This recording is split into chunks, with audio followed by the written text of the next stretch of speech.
Hello, and welcome to the Special Ed Strategist podcast, brought to you by Learning Essentials. Learning Essentials offers special education-based support, educational therapy, academic therapy, and IEP coaching by state-certified educators with advanced degrees in all areas of special education. The Special Ed Strategist podcast brings professionals together to educate and empower families navigating special education needs and the IEP process.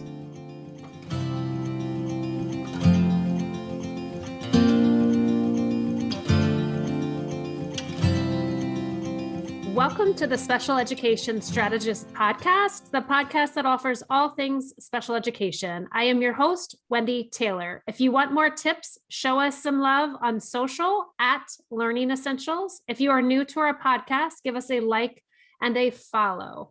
I'm excited for our conversation today. It really is all about educators and providing a life jacket of support for educators with Jenny Mills.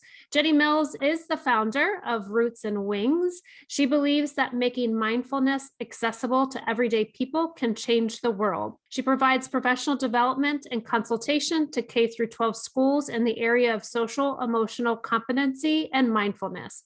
In addition, Jenny is the SEL and trauma coordinator at the Penn Literacy Network, a professional development organization at the University of Pennsylvania Graduate School of Education. In 2015, she published her first children's book, Mindful Moments, Trevor's Tale, and in 2013, produced her first guided meditation CD. Jenny, welcome so much to joining our podcast and having this much needed conversation about providing life jackets of support for our educators. Thank you, Wendy, so much for having me. I'm excited to be here. I'm looking forward to our conversation because I feel like throughout the pandemic, teachers were stressed, actually prior to the pandemic, and now this is really compounded. So I'm hoping your guidance can really help alleviate some of the stress for our educators and really support them in such a critical time in our history. So what are some everyday practices teachers can put into place to ensure they are taking care of and regularly monitoring their state of their mental wellness? Yeah, so the first thing that we really want to do is we want to understand what burnout is, right? So if we want to guard against teacher burnout, then we first need to understand the components of this. I think that so far in the field, we have told teachers, oh, you need to take a mental health day, go get your nails done, go get a massage, right? But burnout is actually much deeper than that. It's a much bigger issue. So when we're talking about burnout, we're talking about a combination of things. There's one piece that is our emotional exhaustion, right? This sense of caring too much for too long without kind of an end in sight. There's also a piece of burnout that is feeling cynical or angry or resentful. Teachers don't often talk about how angry they are, but they talk about their frustration, which is code word for angry, right? It's a nicer way of saying that. And the third piece of burnout is this sense of lack of accomplishment. So it's this thought of, am I moving the needle at all? Is anything I'm doing making a difference for my students? So these pieces together are what drive this burnout cascade. So as far as everyday practices that we can put in place, the first thing we need to do is start noticing what's happening, right? Noticing our thoughts, noticing if we're starting to lose interest or starting to feel like we're engaging in those negative conversations in the break room when we're barely, when we're taking a break, if that ever happens. Noticing when we are starting to withdraw or disconnect. And those are the pieces that really are the red flags of, I need to really pay attention to this. Something is going on. Something is happening internally with myself. And that's why mindfulness is so important, right? It's the piece of social emotional competence that is self-awareness that puts the red flag up that says, ooh, I'm starting to disengage. I'm starting to not want to get up in the morning and go to school. I need to change course. So what are some immediate steps for educators to take when they realize they're on this brink or that they've past the brink and have already went down the rabbit hole and felt burnt out because just even being in a classroom for many years myself, I was a special educator, and just balancing the case management side, the education piece was a lot. And now we have the extra layer of COVID and all of the elements that go along with that. And so what are some steps as soon as a teacher feels like, oof, this is turning left instead of right? Yes, that's a great question. The first thing is to notice and name what's happening. So that would be me saying, oh, I'm feeling emotionally exhausted. I'm noticing that I'm getting into that feeling of burnout. It is not me or mine, right? I am not my burnout. I am not my anxiety or whatever it is that I'm experiencing. So the first piece is to objectively notice what's happening. And the second piece that we know that protects against burnout is connection. So finding your allies in your school, finding the people on your team, at your grade level, in your building that you can come into community with and connect with, right? And having that conversation. Hey, I'm noticing that I'm feeling this such and such a way. I wanted to talk with you about this. What are you noticing?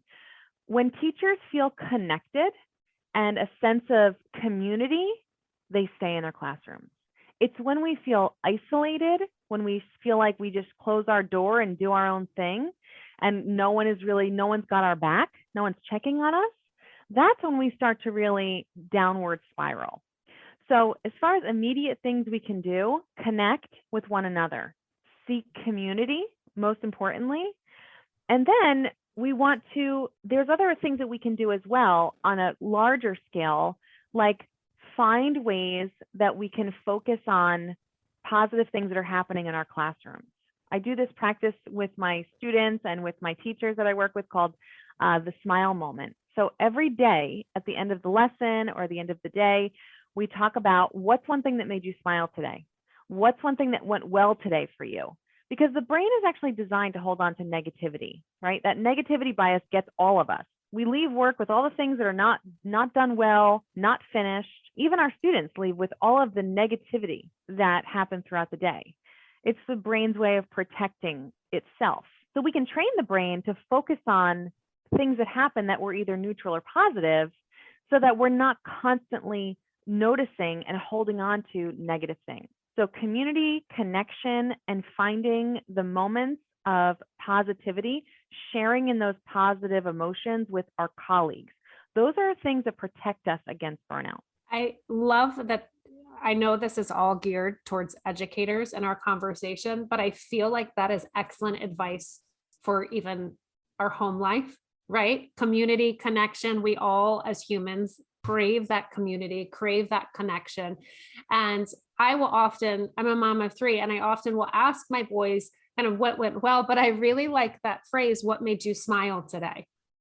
Right? I feel like that's like, oh, okay, I can identify that versus what went well. I feel like that, they answer it, but I really like that phrase, what made you smile today?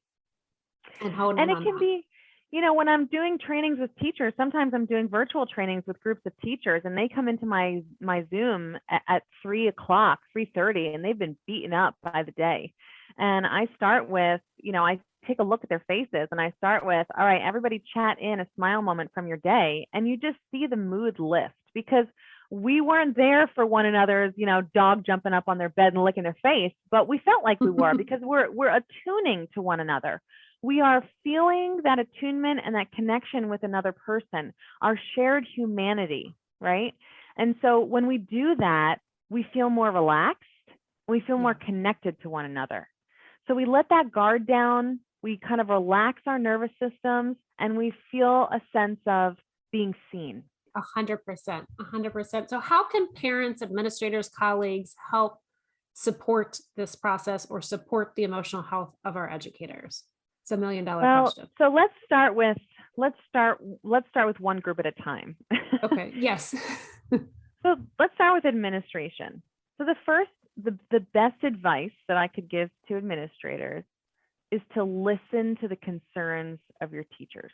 So teachers are right now, as we are in the worst teacher shortage that we've ever seen in our lifetime, right? Especially have special eds. Absolutely. We have over 1 million individuals, teachers, paraprofessionals, school personnel, over 1 million people have left the field since 2020.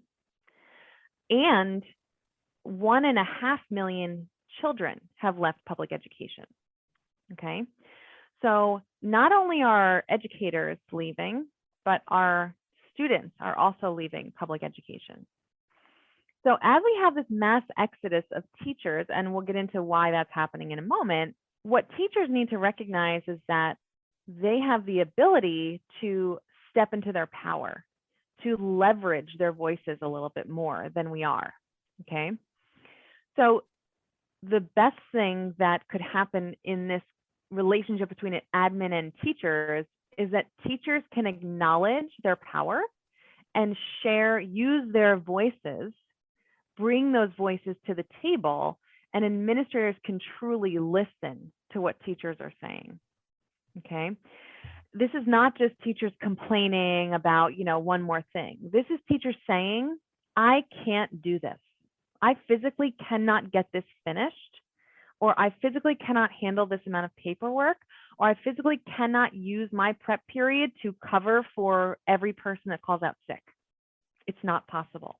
It's just not sustainable. So administrators can listen, first off, and secondly, they can respect boundaries and maybe place some boundaries for themselves. There's no need to be emailing teachers on Sundays. There just isn't.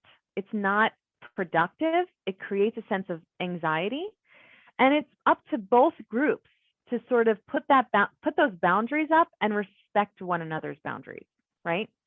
Administrators can cancel meetings that could have been emailed, okay? That's a really big one as well for teachers. Teachers can also create boundaries with parents by setting on Class Dojo, I am on do not disturb, right? There are hours where I am not accessible to you, and that's okay. So what parents can do, if we look at the parent group, is we can acknowledge that teachers also have families, responsibilities, needs that happen outside of the classroom, right? We can respect teachers for the professionals that they are, and notice when we are infringing on the knowledge and expertise of the educator. That's happening all over right now. We've got very heated debates happening around the country about books, culture wars. We have politicized many issues in education, and parents, especially in special education, hear about the next latest and greatest thing, or what's helping Johnny down the street learn how to read. And we get parents at the table who are requesting programming, requesting curriculum for their student, right? When in reality, the teacher has gone through many years of training to make these kinds of decisions. So we need to generate some respect for the expertise of our educators. Yes, ma'am. Yes, it's a lot. So how can we help educators? Boundaries is huge. How can we help teachers create that better work-life balance? Many teachers are coming in early, staying late. How can we help them improve that balance so that they don't feel like they're accomplishing what they need to, but not going crazy and impacting their family life or personal life? That's a great question. So there was a recent national survey of over 1,300 teachers, and it came out that teachers work about 54 hours a week. Okay, so 54 hours a week, and less than half of that time is actually teaching kids. Wow. So wow. The number is staggering, but as an educator, myself and yourself included, I'm a former special education teacher myself, right? We spend a great deal of time preparing, analyzing student work, managing the paperwork of being a special education teacher or just a general education teacher, because the paperwork is just doubling every year, and attending all of our wonderful meetings, right? answering emails takes up a lot of our time. So the first piece starts with ourselves and acknowledging our perfectionist nature. Okay, so I have had many teachers say things to me like, well, Jenny, I can't just phone it in. I mean, there's kids here. And I say, so your thought of what is phoning it in is actually probably really amazing work, right? Our worst critic is ourselves. Mm-hmm. And so a lot of times I think that we lean toward being extremely hard on ourselves, lacking self-compassion. And so we want these lessons to be amazing, blow your mind, knock your socks off lessons. We want it to go perfectly. And we spend a lot of time overanalyzing. So the first piece of work-life balance is really about trusting yourself to develop a product that you feel good about and letting go of that tendency to over-scrutinize our own work. Because as teachers, I think we all lean in that direction, in my experience. Yes. Perfectionism. And then, you want to be liked and you want to do a good job, and there's just a lot internally. So I love that you're offering that option of permission. Yes. So that's the first piece, is looking at our own harsh judgment of ourselves. And the second piece is we need to, as a group, normalize work hours.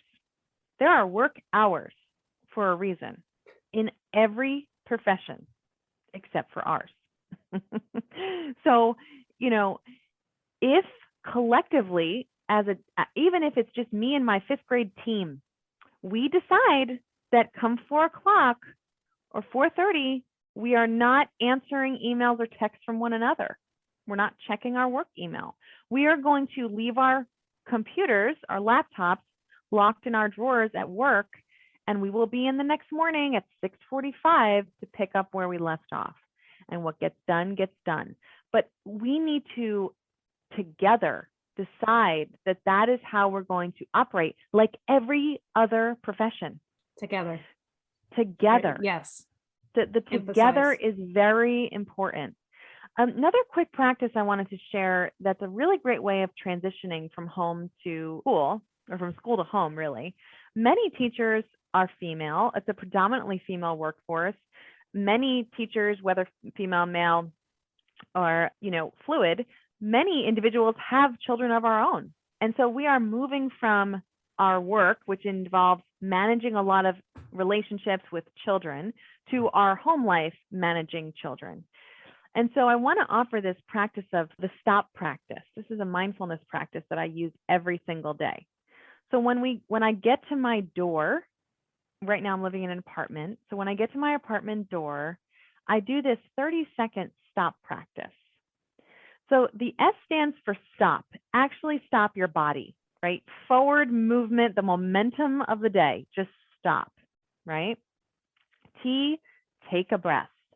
Take a nice cleansing breath all the way in through your nose, down into your abdomen, breathing all the way out, kind of activating that parasympathetic nervous system, that rest and digest system.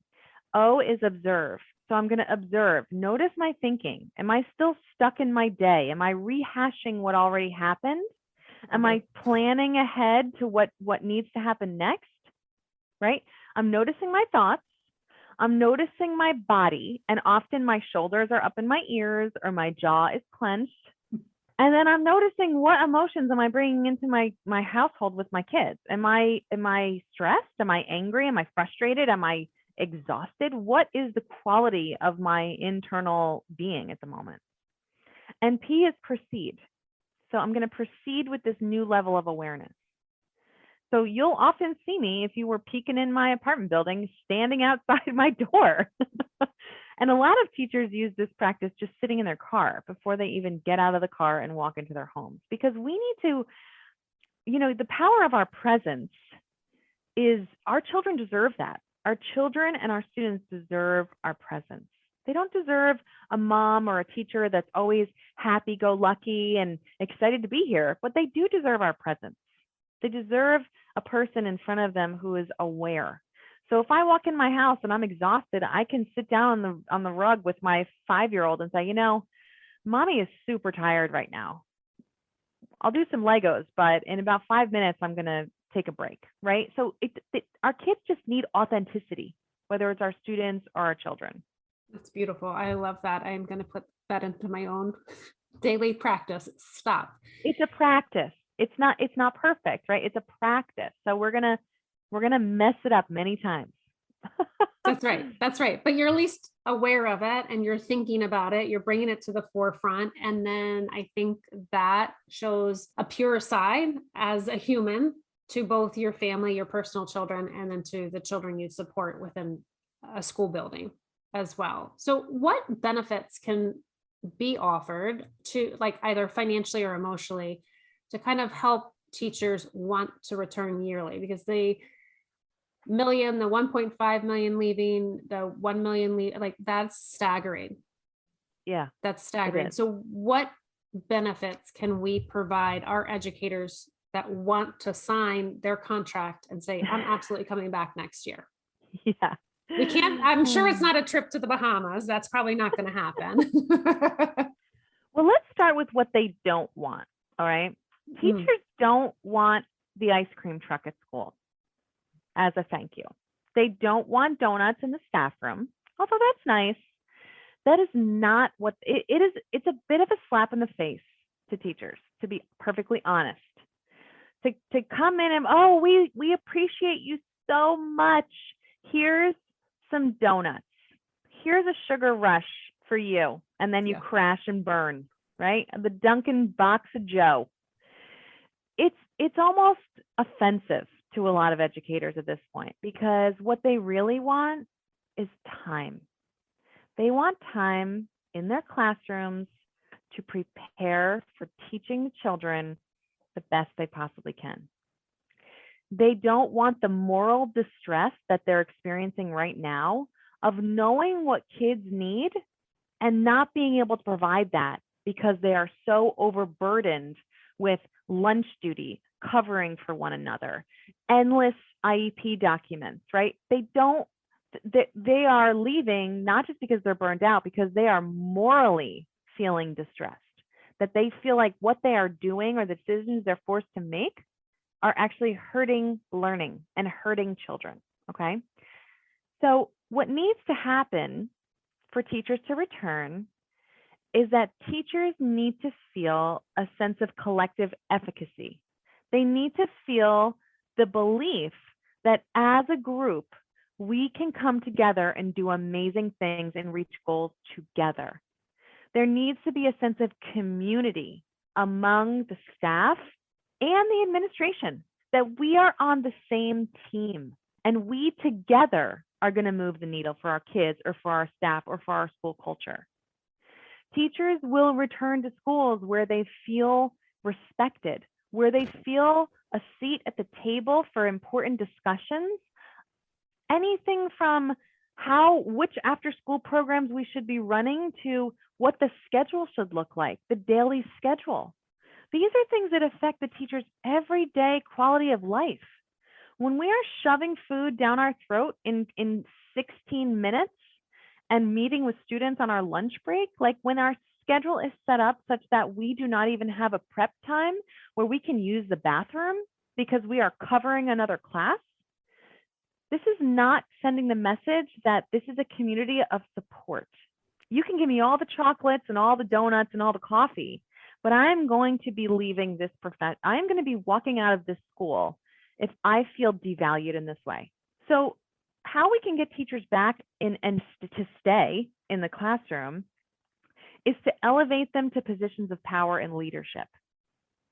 Allow teachers to become teacher leaders, where they are having responsibilities that are meaningful to them, not just voluntolding each other, right? Not being voluntold that they're running a committee or doing bus duty or, out on the recess yard, but actually allowing teachers to lead professional learning communities in areas of interest of theirs, putting them on different task forces that are meaningful to them so that teachers are respected. And it's not just this, oh, we have a teacher representative on this committee because we have to, but actually treating one another as equals in those meetings. Those are the schools that teachers are going to come back to. When they feel like their input is valued, their time is respected, and they're not sitting in meetings that could have been emails, right? And they're not being given the ice cream truck because the administration's looking around and seeing how exhausted and angry everyone looks.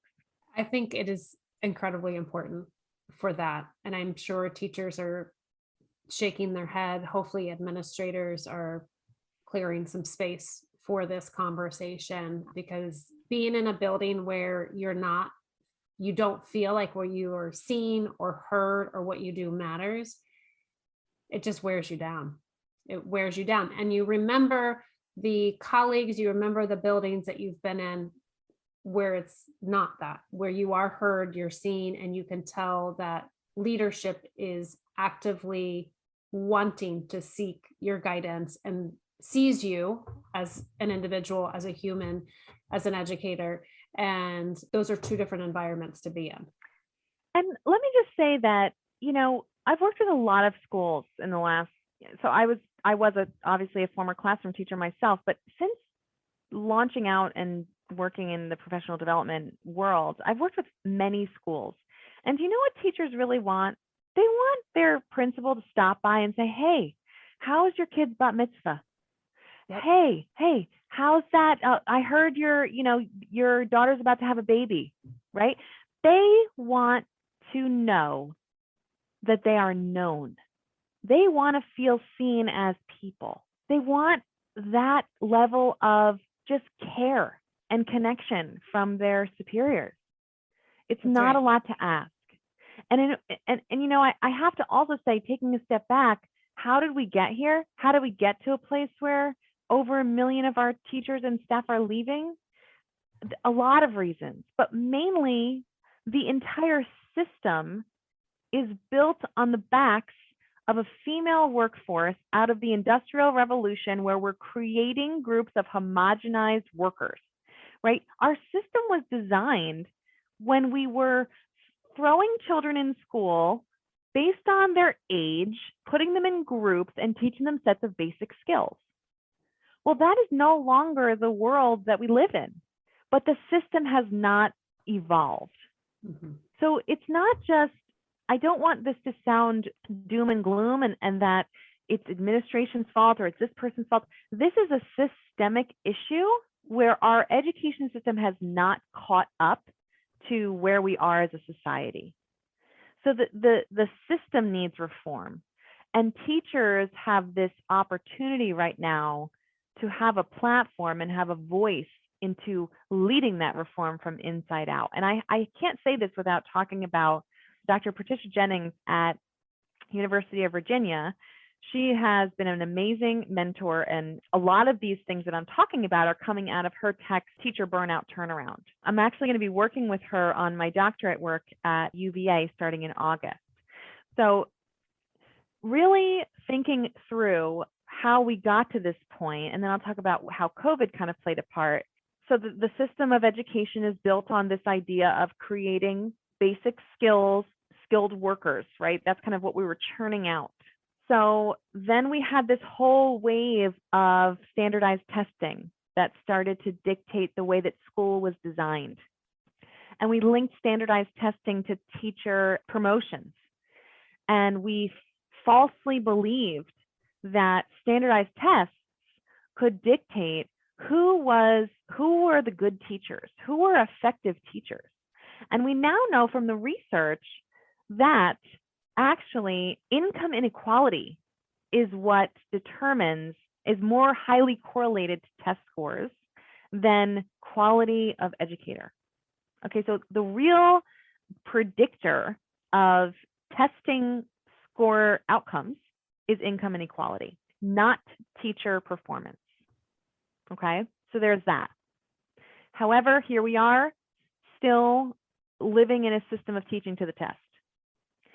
In addition, standardized tests are standardized because they're designed on a normal curve. meaning that 50% of students are going to fall below the mean and 50% are going to fall above the mean. So they are designed that way to be standardized and normalized. So this idea that we are going to get all of our students to fall in the above average or competent range is actually counterintuitive to how the tests were developed. So there's that piece as well. That's setting us up for success right there. Exactly. Then we have COVID that comes in, right? Now we have a global pandemic on the heels of a profession that was already dominated by burnout and already grossly underpaid for the skill set that we're expected to have now. Because now we're not just teaching basic skills. We're teaching students to think. We're teaching students to evaluate pieces of text. We're learning how to approach things with criticality and looking at, the source of information, really teaching thinkers, not to mention all of the social and emotional skills that our students need to be able to function. We're teaching kids to be good citizens of the world. So COVID hits, and now teachers are expected to change the way that they teach. So on a dime, we are now taking the way we do our jobs and completely changing that. Changing the way we deliver and connect with our students. So this was inherently stressful for schools and teachers. And as you can see, we had plenty of mishaps along the way of doing that. And this is partly why we're seeing the numbers that we're seeing now in teacher attrition, because we were already burned out and exhausted by the system that we were in and operating under. And when COVID hit and we started getting more and more students who were losing loved ones, more and more students who were spending hours on end on screens, and that was affecting their mental health and their wellness, right? It just brought to light the disaster disarray that our system was already in. COVID just kind of brought that to the forefront. And so that's why we're seeing so many teachers exiting, because now this year, and I've heard this across the board, we thought this year would be so much better. We were like, yes, we're out. We're through the hard part of the pandemic. We are back in schools. We're so happy to be back with our kids, right? And now it's like, oh, no, honey. Our students who are in second grade are really not second graders. They are way behind where our usual second graders are. So now we have the anxiety of parents and administrators about learning loss. Oh my goodness. And that is the teacher's fault. So, I mean, are we surprised by the level of teachers exiting? No. Are there ways that we can fix this? Yes. And it involves teachers stepping into our own power, finding our voices, and changing from these systems from the inside out. It's not just on the shoulders of teachers, it's on all of us. It's on parents can take action, teachers can take action, administrators absolutely can take action, districts can take action, right? We all have a part in the school community. And if it doesn't happen, if it fails to happen, then the results are, we really aren't sure what's going to happen in public education, but it's imploding at the moment. So it is imploding. But so there are some schools there, right, that have little to no turnover. Not no turnover. I mean, some is natural. They obviously must be doing something right. Yes. So what are some things that in the schools that you have been in, which is a lot, that you have seen use as a model now? I mean, there is a lot to fix that you just shared, but what can we kind of use as a model now that will help? Yes. Let's talk about what we can do to help. First of all, one of the things about social and emotional learning, let's just talk about, there are 5 domains, right, of social and emotional learning according to CASEL, which is the Collaborative for Academic, Social, and Emotional Learning. There are these 5 pieces: self-awareness, self-management, responsible decision-making, relationship skills, and social awareness. These are skills that support the healthy development of teachers and students. and they're tied to academic success, personal success, a growing human, right? That is a well-rounded human who can participate in everyday functioning for adults and children. So one of the things that we can do is we can have some common language between school and home. A lot of times, children are exposed to really wonderful SEL programs through health classes, or the teachers are getting some training in SEL, and parents don't really have any information about that. So when we better communicate and have some shared language across the school and with the parents, then we can help support one another and the kids.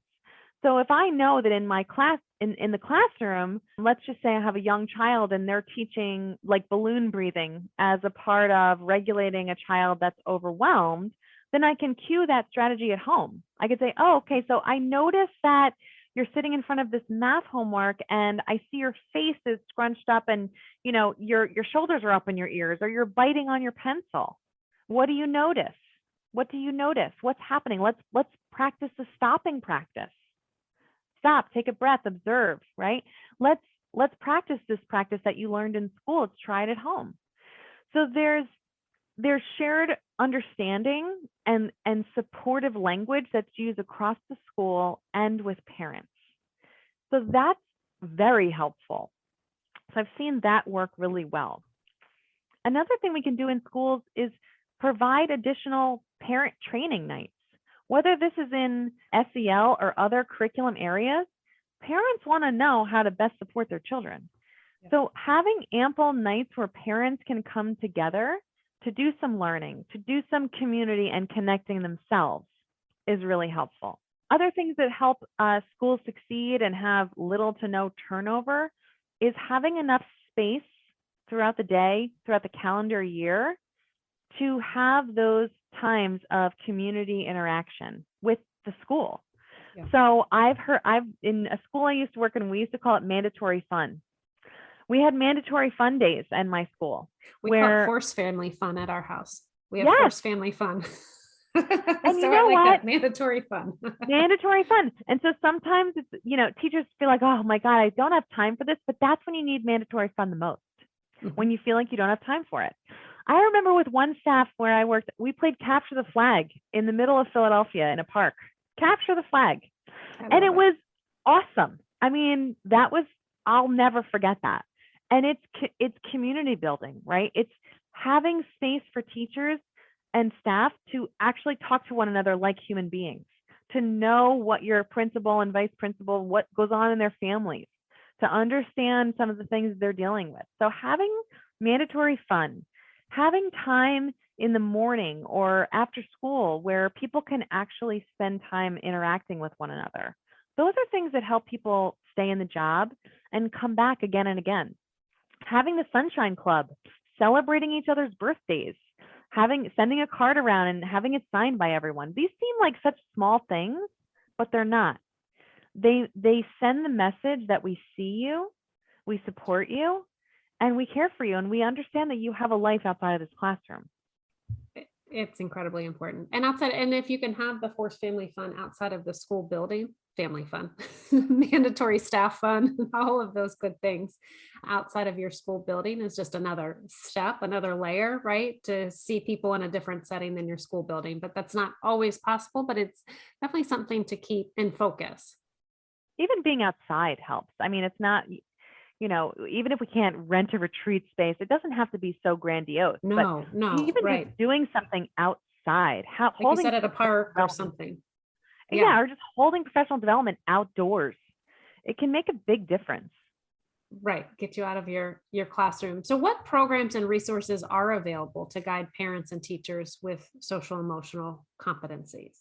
So there's a lot out there right now as far as curriculum, materials, and the Collaborative for Academic, Social, and Emotional Learning, CASEL.org, CASEL.org, has vetted many, many programs for students that can be incorporated into curriculum and professional development for teachers.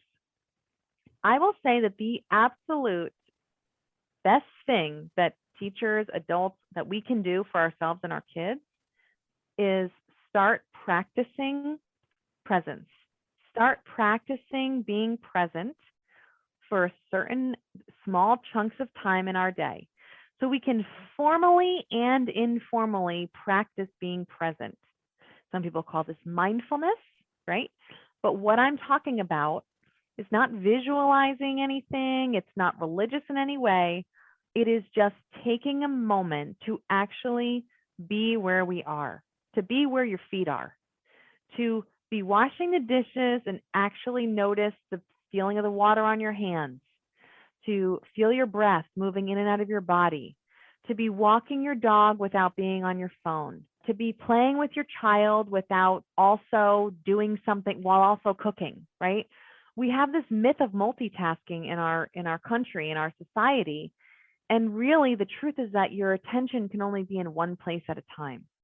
You're just rapidly switching back and forth and not really doing anything well. So the best thing we can do to develop social emotional competencies is to just start with a few minutes of presence or mindfulness a day. It can be doing that, sitting for 5 minutes and listening to the sounds around you. Just being with that, right? It could be something as small as that stop practice that I mentioned. So there are small ways that we can just start to become aware of what's happening from the neck down. We're so caught in our thoughts. We're so wrapped up in the day-to-day, in our thoughts of the past and thoughts of the future, that if we can just bring our attention into the present moment, we can really calm the nervous system, reduce our stress levels, decrease inflammation in our body, and bring our full presence to one another. I mean, if everyone did that, the world would be a different place. Our classrooms would be a different place. 1,000%. And it will also, two faults on that is one, some folks are probably thinking 5 minutes seems like a long time to just sit. I would say that, right, if 5 minutes is overwhelming, start with that stop, that 30 seconds, and see how you can do that. And then maybe increment to a minute and just try to, as I think then it just becomes habit, right? Or so it's not about the minutes. It's not about right. How long. It's about the frequency in which you are stopping the forward motion of your life. There you go. We are in a perpetual state of motion. We are in a perpetual state of doing more and doing it faster. That is what is rewarded in our society. That is what we have been trained to do. So when I ask teachers or anyone, children, teachers, adults, when I ask people to simply pause, I don't even say stop. I say pause. It's like, what? Pause? No. I don't have time. If I pause, I'm going to drop these balls and the world is going to fall. The sky is going to fall if I pause. And I kid you not, this is like, it's stressful when we first start practicing because people are afraid to stop. That's right. So just pause. I have these little pause buttons all over my office, all over my life, little stickers that are little pause buttons. It's just a reminder to just pause, take breaths, notice what's happening. Oh, okay, so I'm getting a little hungry for lunch. I noticed that, right? Maybe I'm feeling a little thirsty, or I've got this little pain in my shoulder from hunching over my computer all day. Can I just notice that? I'm not trying to change it. I'm just being aware. And that level of awareness can really go a long way. It can.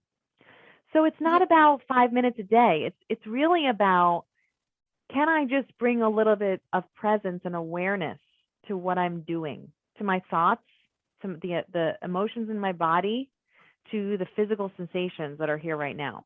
And I would guess then that if you're bringing that awareness to yourself, that then shines through to that community building, because then you're aware to strengthen relationships, right? So if you're aware of what's going on with you, and then you are present in your conversation, are present in what's happening, again, not 100% of the day, but I think you build this in, right? And then you become aware of what's going on with others and deepening that relationship.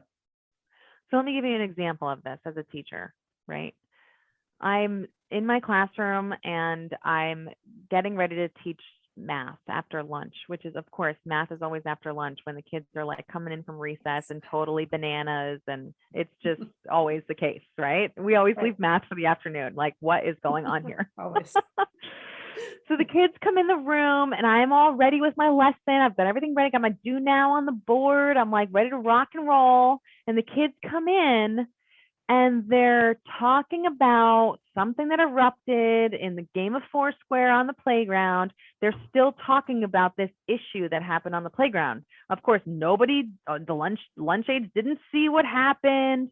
You know, they're upset about something. Now, my inclination is to plow through and move on because I got 42 minutes and I got to teach this lesson. I got to do the next thing, get on to the next thing, right? That is my inclination to just teach. Go forward, Jenny. Move it on. However, I'm going to be dealing with multiple behavior issues and inattention and distracted kids if I just plow forward. I'm not really going to be efficient in teaching this lesson. I'm going to have to reteach it again if I do that. So if I can notice if I can read the room for a second and notice what's going on with the kids, I can say out loud, you know, let's just hit the pause button for a second. I actually used to have a remote control, just like one from the dollar store taped on my board, and I would like hit pause. They thought that was hilarious. I would hit pause. I'd be like, all right, pause time, hit the pause button. And I would say, I'm noticing that there's a lot of talk going on about something that happened on the playground. What are you noticing? So I'm observing. I'm using this language of observing, right? This is a mindfulness practice. I'm noticing and I'm wondering. I'm noticing there's a lot of talk about the playground and I'm wondering what you're noticing. Well, this and so, such and such happened and da-da-da-da-da, right? They start to want to share. And so I might allow a comment to come through, and then I might say, right now, we're going to need to focus our attention on the material I'm about to deliver to us, right? We're going to need to focus our attention on this unit 10.2. So let's take a second to just ground down, feel your feet on the floor. We're noticing that we're distracted. Our flashlight of attention is distracted by something that already happened. So I'm noticing that. We're going to take a deep breath and just shift our flashlight of attention to what needs to happen. When we get through what we need to do, I'm going to save 5 minutes for the end of the period and we're going to hash this out. See if anything else needs to be discussed, right? So by taking the time to front load my class with that, I'm acknowledging that something is happening with you and it's stressful. I am validating that you are all in a state of stress right now or annoyance or aggravation. I see you as human beings in front of me, and I'm acknowledging that you're having an emotion. I see that. I hear you. I respect that. We're going to shift our attention to getting this thing done. We're going to learn some things about math, and then I'm going to save some time. I'm going to stick to my word. We're going to stop at 12:55 so that we can talk about anything else that's still bugging you. So that's an example of a socially competent teacher front loading her class by just having the knowledge, having the self-awareness and the self-management, right? To acknowledge what's going on in a classroom, to read that from the kids, and to respect our kids as people. And then in the end, you've built trust and communication and relationship within that classroom. And then you've modeled that as an educator to your students so that hopefully over time, they can then take that into their own world. Exactly. And I might even add something like, I'm feeling pretty frustrated, annoyed, disrespected because I've spent a lot of time planning this. So I'm feeling a little hurt right now. So I'm going to normalize how I'm feeling and I'm going to share that with them. I had a teacher recently say to me something like, I sometimes will just put my head in my hands and sit at the reading table like this, my head in my hands, and breathe. And the kids know that when I'm doing this, that I'm just giving myself a little time out. And I said to her, I love that you're taking a time out for yourself. I think that's super normal and we need to normalize that for our kids. I would love it if you said out loud what you were doing. Right. I'm going to say to the kids, I'm noticing I'm getting frustrated. My cheeks are getting red. My shoulders are hiking up into my ears. I'm noticing that I need a minute to just breathe, calm my nervous system. I'm going to grab a drink of water, and then let's move on. So let's normalize being human, right? One of the stressors of being a teacher is being confined in a classroom. Confinement, you're taking a human being and confining them to a room. We can't just leave. In any other profession, if you're in a stressful situation, you have a difficult conversation, you can walk out of the office. You can step outside. You can go to the bathroom, right? You can't do that in teaching. It's not okay to just walk out. No. How you gave a terrific advice on modeling that and supporting for kids in the classroom. What are some effective techniques to implement this for adults? Say more about that. Implement. Yes. Sorry. So what practices can adults do to help support other adults in the building as educators with social emotional competency, literacy? So I think there's a lot of power in mindful listening. So if I am a person, there are many teachers in schools right now who have an awareness of mindfulness or an awareness of SEL, or are kind of taking classes or courses in these, we at University of Pennsylvania where I work, we have a certificate in social emotional learning and trauma where teachers can come and take courses for graduate credit to get some more skills under their belt. So I think that just like what we do for students, we can model this kind of behavior. We can model being more mindful and self-aware. So one thing we can do for one another is let me give you a very simple example. Let's say a teacher comes to you, a colleague of yours comes to you, and they're venting, right? Venting. I mean, this happens a lot. Something happened between a parent and a child, and they said this and this and this. They don't believe what I'm saying. There's a lot of discrediting that goes on for teachers. So a teacher comes to you with this information. One thing you can do is say, first of all, clarify what's needed right now. So you could say, are you looking for advice, or would you like me to just listen? Because as educators, I think, and as parents, moms, maybe it's just our nature, we want to fix it. We want to fix the problem. When our kids come to us with issues, when our friends or our colleagues or our spouses, we want to fix the problem. And sometimes that is not what is needed and not what's helpful. And a lot of times it is the listening part. Even just with my own personal children, I'll say, do you want me to listen or do you want advice? That same phrase. And most of the time it's, I just needed to tell you. Like I just needed to put it in the universe. Yep. And so we can validate what's going on there. So I can say things like, that sounds really hard. Or, oh, I hear you. That I feel you on that one, right? Like we can validate and normalize whatever it is that's being brought to the table. We can be the container for another person to share their experience without needing to solve or fix it in any way.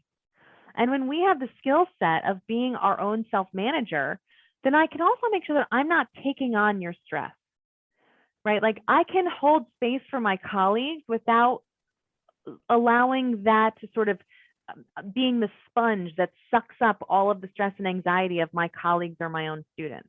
Because I did that as well as a young teacher. I took on all of the problems of my kids. I went home with them. I lamented about them. And I worked in some pretty tough places where kids had a lot of trauma and a lot of needs. And I would just take that all in. So when I developed that skill set of being aware of my own bubble of safety, then I could hold space for another person without having to take on and breathe in all of their anxiety. Because then now we're both going down, right? Right. That's right. So to answer your question, the way we can support one another is by supporting ourselves first, right? Putting on our own oxygen mask, as cheesy as that sounds. Unfortunately, should we not be in a situation where we need an oxygen mask in our job? Yes, that's that systemic piece that needs to be fixed. However, We are going to care for ourselves and our own stress levels and our own energy levels so that we can be the container for one another when something gets shared, right? We want to guard against toxic positivity too. Like, oh, don't worry about that. That'll be fine. That'll work itself out. Oh, don't worry about that, right? We're just negating what someone else is saying. We're just minimizing, and that's not helping anyone either. No. Jenny, I feel like we could continue this conversation for so much more. Great tips, like just touching the iceberg on a lot of the concepts, the ideas of just how can we better support our educators? How can educators better support themselves? Through this conversation, what should I have asked that I didn't know enough to ask? That's a great question. Well, I think, how can we support our leaders, right? This is not just about teacher stress and burnout. This is about the fact that we have superintendents and, principals and district supervisors who are leaving the profession because of health concerns. This just happened recently in Florida. Someone up in Palm Beach County had to leave because of heart palpitations and heart issues related to stress. Oof. So the conversation is bigger than supporting teachers. It's really about buoying the profession and how can we really transform education, transform the system piece by piece, little by little, move this needle forward in educational reform, because we've had a lot of failed educational reform in the last 30, 50 years. It's not been effective in creating student growth, in creating teacher support, right? We got to really start challenging the way that we're thinking about this and turning it around, because people's lives are at risk. I mean, this is not just about burning out. This is about people developing, health conditions where they need to step away from the jobs because they are literally getting sick. If you could have a billboard with one tip, I normally say for parents, but I think for educators, whomever, administration, the system as a whole, what would it be and why? It would probably be, I have two. One would probably say, be nice to yourself. Absolutely. Yeah. Give yourself some grace, because the cracking the whip on ourselves is not actually creating a more motivated and successful human being. We're just smacking ourselves with that second arrow of self-judgment in everything we possibly do. So I think the billboard would probably say, be nice to you. Give yourself a little grace. Be nice to you. Stop. Yeah, we see all these bumper stickers like, be kind. Be kind to you. Be kind to yourself. Yeah. Let yourself off the perpetual hook. Right? Yes. Yes. All of us. All of us. And Jenny's giving us permission to do that. So that is amazing. Amazing. And the second one I have is really about presence and mindfulness. You're a human being, not a human doing. I love that. Yeah. Right? Like, we need to just pause and be. What are we racing toward? We're racing toward dying. Crazy. Like, what are we rushing toward? Right. That's We're right. We're missing the moments of our lives, like with our loved ones. We're missing it because we're so busy. We're so focused on finishing and the next thing and the list. We're so defined by our accomplishments. We're missing the moments of our lives. And my husband and I just had this conversation the other day. We were talking about, where we're living and where we're raising the kids and what we're doing. We're talking about we're in this major discussion about where are we going to raise our kids? What's important to us, right? And you know what he said? He said, you know what you're going to remember? You're going to remember our son at 3 years old dancing around with a harmonica in front of the fireplace. That's what you're going to remember. Isn't that what we're doing this for? That's right. That's right. That's right. Those But sweet memories. we miss it. We're missing the moments that are unfolding in front of us because we're so busy doing and not being. That's going to take time to shift that mindset for a lot of folks. Yep. But that's a great final thought. Amazing. I cannot thank you enough. Like I said, I feel like we could just keep going and going with this conversation, but I tremendously appreciate your time. In the show notes, I will put how to find you at Roots and Wings so that folks can gather more information, reach out to you, maybe do some professional development with you. So I really thank you so much for giving us this insight. Thank you so much for having me. I'm excited to be here, and I really have enjoyed our discussion. You bet. Again, this is Wendy Taylor, the host of Special Education Strategist Podcast. At Learning Essentials is where you can find us on social. Give us a like and a follow, and we'll see you next time. Thanks so much. Thank you for joining us today for our Special Ed Strategist Podcast. To hear more pro tips and find additional IEP essentials, including our IEP webinar, please visit www.learningessentialsedu.com.